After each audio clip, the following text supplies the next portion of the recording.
Welcome back, everyone, to Montgomery County's Engage at Home.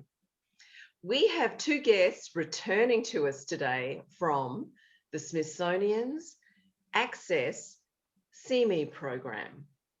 They're here today to talk about their amazing initiative and particularly how it has expanded into the Hispanic community. So I welcome Robin and Carmen. Robin, would you please introduce yourself? Yeah, thank you so much for having us back, Lily. My name is Robin Marquis, and I'm the Community Outreach Coordinator and Program Coordinator for the CME at the Smithsonian program. So I do a lot of our outreach, getting to talk to folks like you, which is my favorite part, and helping coordinate the logistics of the program, and been working with Carmen on our new initiative, which I'd love for you to share with Carmen. Hi, Carmen. Welcome. And if you could introduce yourself. Good morning, Lily. Thank you so much for having us. I'm Carmen Pastor, and I'm going to be coordinating the CME en Español. Thank you so much. Thank you. So, Robin, the CME program has been operating for many years. It does incredible things. Would you like to just do a recap of what the CME program is, and then we can pivot into all the terrific things that we're going to talk about today?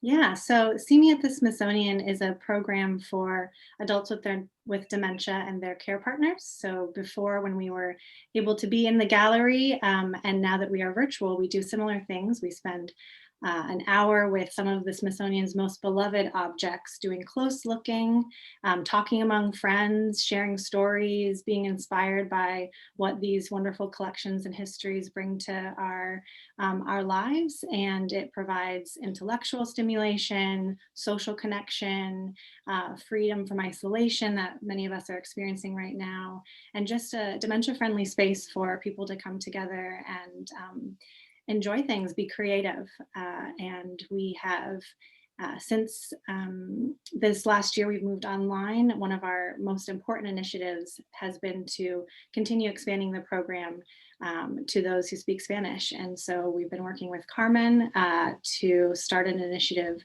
this March. And Carmen, please introduce it. Absolutely. Thank you, Robin. Yes, CME en Español will specifically be targeting Hispanic seniors from Hispanic communities across the nation. And I say across the nation because now we're doing it virtually. So it will not only be from the metropolitan area, anyone will be able to access this program, which is wonderful. Thank you, Carmen. And I know that for folk here in Montgomery County, we are so glad that you have developed this program. One of our key community groups are folk who come from Latino or Hispanic countries. And for you, you bring a lot to this program. Would you mind sharing maybe a little bit about your own personal journey?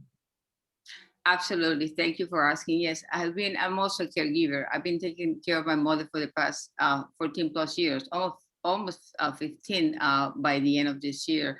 My mother has Alzheimer's. I had to literally sedate her to get her on a plane, and I brought her from Puerto Rico. And it's been an amazing experience. My mother, being a caregiver taught me to, actually, I became a better human being because my mother taught me how to be patient, how to, I have a total commitment. And my mother has Alzheimer's, and I wonder, that my mother used to love museums. And I've been in Washington over 30 years. And my mother, whenever she came from Puerto Rico, she always went to the museum because she loved it. And I've been wondering that she would have loved a program like this. She would have enjoyed it at the beginning, because when she came from Puerto Rico, she was still functional. So she would have enjoyed a program like this. So, this is very personal to me. So for me, CME, it's something very personal. So I know that many people, many Hispanics out there that are suffering from Alzheimer's or any other type of dementia will really enjoy this program very much. So I'm putting all my heart to this program. So I'm really looking forward to the launch on March 24th. Oh, thank you. So Let's break the program down a little bit more. As a matter of fact, right now we are training Spanish-speaking docents. You know, the training we broke it into at the beginning of the training was in English because we wanted to train them about the Smithsonian history. So now we're training them in Spanish because we want them to be very culturally sensitive to the needs and wants of the people with mild to moderate dementia. So the training will end at the end of February because, you know, the program will be launched on March 24th. So we want people, the individuals with dementia and their caregivers and their family to understand that once they register to the program, the people that will be presenting the program will be very knowledgeable to the needs and wants of the individuals with dementia. So we're still, the training is still undergoing. It will end at the end of February. So they will be well prepared to deal with people with dementia, in other words. And that's a terrific undertaking. So Robin, obviously there's a really strong curriculum that is behind the CME program. And it sounds like from what Carmen said, that is being integrated into this new modality. Yeah, absolutely. We spend a lot of time both with having our docents being trained as docents, you know, learning about the collections they're working with, as Carmen mentioned, the history of the Smithsonian, museum education. You know, there's lots of different ways that we approach education. And on top of that, the dementia-friendly element is crucial. How best folks with dementia are learning to fight some of that stigma about what a person with dementia experiences. You know, that's honestly one of the biggest issues that folks with dementia are experiencing is stigma, is feeling like they don't belong in museums or other spaces and cultural activities. So working with our docents to unlearn some of that harmful attitudes and then to find the joy in how we approach museum education in a slowed down way with close looking, leveling the playing field. So our program is highly interactive. It's not a lecture-based program. The stories and knowledge that the participants bring and what they think about the art and history is just as important as what our docents are sharing. So we really think of it as a conversation among friends. And for docents, it's a really fun and a different way to approach museum education. So we have docents trained from 3 of our museums. You know, the Smithsonian has many, and we're starting off with 3, which is the National Museum of American History, the National Portrait Gallery, and the Smithsonian American Art Museum. So a little mix of art and history to start the program off. One of the reasons that I'm very happy that we're going to be launching this program in Spanish, that remember, Hispanics will become the ethnic group most affected by Alzheimer's, and specifically Alzheimer's more than any other type of dementia. So, you know, we're very happy that we're going to be doing at least something for Hispanics to try to improve their quality of life, because by 2050, they will become the ethnic group most affected by Alzheimer's disease. So if we can do at least a little something to try to improve their quality of life, I'm very happy with that.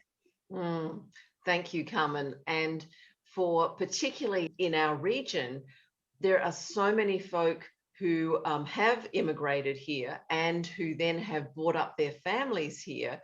And during this time of the pandemic, they're experiencing so many challenges, you know, challenges of maintaining their employment, actually having all the adult day programs pretty well closed down.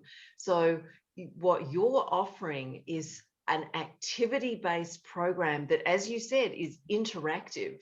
And it's in the language of the participants. Are there other points about either the CME program or specifically this new initiative that you would really like our audience to be thinking about? Well, in terms of very soon, you know, by the end of February, we're going to be ready with, you know, our marketing plan. We're going to be reaching the audience through Spanish media. It will be in Spanish. We're going to be doing it, hopefully PSAs in radio. We're going to have press releases. So we're going to be reaching our targeted audience in their language as well.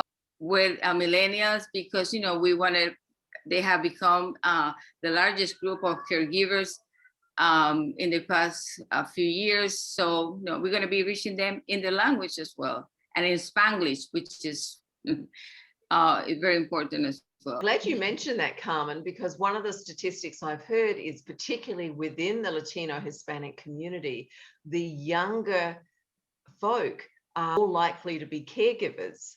And so this program would actually be a wonderful opportunity for them to join their family relative and enrich their lives too, because from what I know of your program, this benefits both the caregiver and the person with the diagnosis.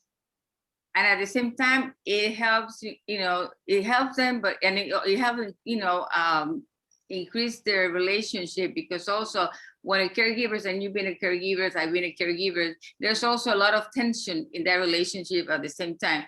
But engaging in a program such as this, the relationship, becomes better, more manageable and all that for both of them. So it will be better for the relationship at the same time. Well put. Yeah, and I just want to add that we're doing the work to make the program the best it can be, and we're now in the phase of just wanting folks to know about it. So if you're watching and this is something that you or someone would benefit from, please help us get the word out there, because that can be one of the biggest challenges right now in a time of isolation is for people to know that this resource exists. So you can to sign up, it's totally free. You can just reach out to us directly at the information that Lily will provide, and we try to keep registration really simple. It's really just about emailing us. We'd like to have personal connections with the people who are coming to our program. So you'll talk to Carmen, she'll tell you more about the program, and then we just send you the Zoom link. It's on Zoom. You can also access it through the phone. We understand that technology can be a barrier for people, so the program is available by phone, and we do a lot of describing the object, so you don't have to see it necessarily to be able to benefit. Yet again, a wonderful opportunity to speak with you both and to share information about the CME program. Robin, would you give us a recap on the program, its frequency, and how people can get involved? Yeah, so the program launch is Wednesday, March 24th from 2 to 3 p.m. All of our programs are the fourth Wednesday of the month at 2 to 3 p.m. And if you want to sign up, you can email us directly at access@si.edu. Excellent. And I'll include all of the contact details in the description with this episode. And Carmen, it's been wonderful to have you here today. And I want to thank you for sharing your personal story, plus also how much you have devoted to this program. Carmen, we have many Spanish-speaking viewers, and I'd really appreciate you providing them with a description of this program in Spanish. Mi nombre es Carmen Pastor y los invito a que participemos de la inauguración del programa CME en español el próximo miércoles 24 de marzo. Este programa está dirigido a las comunidades hispanas, específicamente a las personas que sufren de Alzheimer u otros tipos de demencia y sus cuidadores. Disfrutarán de los hermosos objetos que tenemos en el Smithsonian en forma virtual, ya que los museos estarán cerrados por el próximo año. Este programa tiene como propósito que las personas que tienen demencia disfruten no solamente de estos objetos, sino que tengan la oportunidad de compartir con sus cuidadores de un momento que puedan compartir lo que sienten al ver estos objetos y que puedan disfrutar en forma colectiva con otras personas y compartir lo que sienten, saquen para afuera lo que sienten al disfrutar del arte. Esto les dará una oportunidad de mejorar su calidad de vida a través del arte. Pueden registrarse llamando al número que aparece en pantalla. Esta es una oportunidad que le ofrecemos completamente gratis. Muchas gracias. Thank you so much, Carmen and Robin, for joining us today. This has been an Engage at Home episode. I wish you all well, and a reminder to stay calm.